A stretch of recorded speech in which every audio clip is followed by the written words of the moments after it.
महाराष्ट्रात मान्सून दाखल झालेला आहे, पण एक मोठा प्रश्न अजूनही कायम आहे.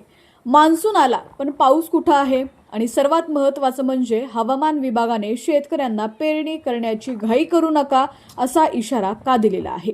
आजच्या या व्हिडिओमध्ये आपण जाणून घेणार आहोत महाराष्ट्रातील प्रत्येक विभागाचा सविस्तर हवामान अंदाज. कोणत्या 25 जिल्ह्यांना येलो अलर्ट जारी करण्यात आलेला आहे आणि पुढील काही दिवसात मान्सूनची वाटचाल कशी असणार आहे. व्हिडिओ शेवटपर्यंत नक्की पहा, कारण शेवटी आम्ही तुम्हाला सांगणार आहोत की 15 जूनपर्यंत राज्यात जोरदार पावसाची शक्यता किती आहे. सर्वप्रथम मोठी बातमी, महाराष्ट्रात मान्सूनचं आगमन झालं असलं तरी अद्याप संपूर्ण राज्यभर सक्रिय झालेला नाहीये. सध्या राज्यातील विविध भागांमध्ये मेघगर्जना, विजांचा कडकडाट आणि वादळी वाऱ्यासह हलका ते मध्यम स्वरूपाच्या पावसाच्या सरी कोसळत आहेत. आज राज्यातील तब्बल 25 जिल्ह्यांना वादळी पावसाचा येलो अलर्ट जारी करण्यात आलाय. सुरुवात करूया कोकणापासून. कोकणातील पालघर, ठाणे, मुंबई, रायगड आणि रत्नागिरी या जिल्ह्यांना येलो अलर्ट देण्यात आलाय. या भागात विजांच्या कडकडाटासह मध्यम स्वरूपाचा पाऊस पडण्याची शक्यता आहे. तसंच 40 ते 50 किलोमीटर प्रति तास वेगाने वारे वाहू शकतात असा अंदाज हवामान विभागाने व्यक्त केलाय. मात्र एक महत्त्वाची बाब म्हणजे मान्सून दाखल झाला असला तरी कोकणातील सर्वच भागांमध्ये अद्याप समाधानकारक पावसाची सुरुवात झालेली नाहीये. त्यामुळे वातावरणात उकाडा आणि दमटपणा कायम राहिलाय. आता पाहूया मध्य महाराष्ट्राचा अंदाज. मध्य महाराष्ट्रात हवामानाची स्थिती आणखी काही दिवस अस्थिर राहण्याची शक्यता आहे. सक्रिय हवामान प्रणालीमुळे उष्ण आणि दमट वातावरण तयार झालेलं असून मेघगर्जना, वादळी वारे आणि पावसाची शक्यता कायम आहे. विशेष म्हणजे मान्सूनची प्रगती सोलापूरपर्यंत पोहोचलेली आहे. पुणे, सांगली, सातारा, कोल्हापूर आणि सोलापूर जिल्ह्यामध्ये आज वादळी पावसाचा इशारा देण्यात आलेला असून या जिल्ह्यांना येलो अलर्ट जारी करण्यात आलाय. येत्या आठवड्यातही या भागात हवामानात मोठे चढ उतार दिसू शकतात.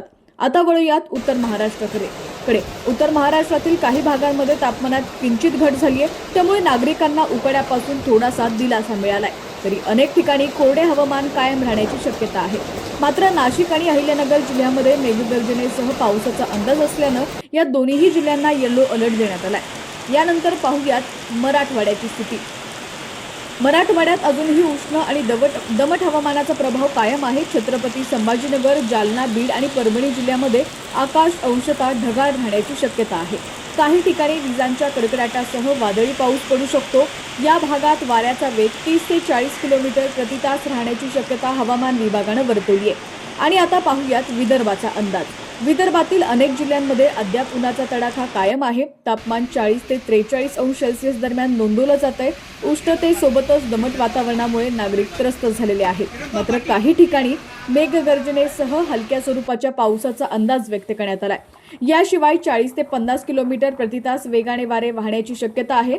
आता सर्वात महत्त्वाचा प्रश्न, राज्यात सर्वत्र जोरदार पाऊस कधी सुरू होणार? याबाबत हवामान विभागानं एक महत्त्वाची माहिती दिली आहे. मान्सूनची प्रगती सुरू असली तरी त्याने संपूर्ण महाराष्ट्रात अद्याप आगमन केलेलं नाहीये. त्यामुळे 15 जूनपर्यंत राज्यभर व्यापक आणि समाधानकारक पावसाची शक्यता कमी असल्याचं स्पष्ट करण्यात आलंय. याच कारणामुळे शेतकऱ्यांना सध्या पेरणीची घाई करू नये असा सल्ला हवामान विभागाने दिलाय. म्हणूनच पुढील काही दिवस हवामानातील प्रत्येक बदलावर लक्ष ठेवणं अत्यंत महत्त्वाचं ठरणार आहे.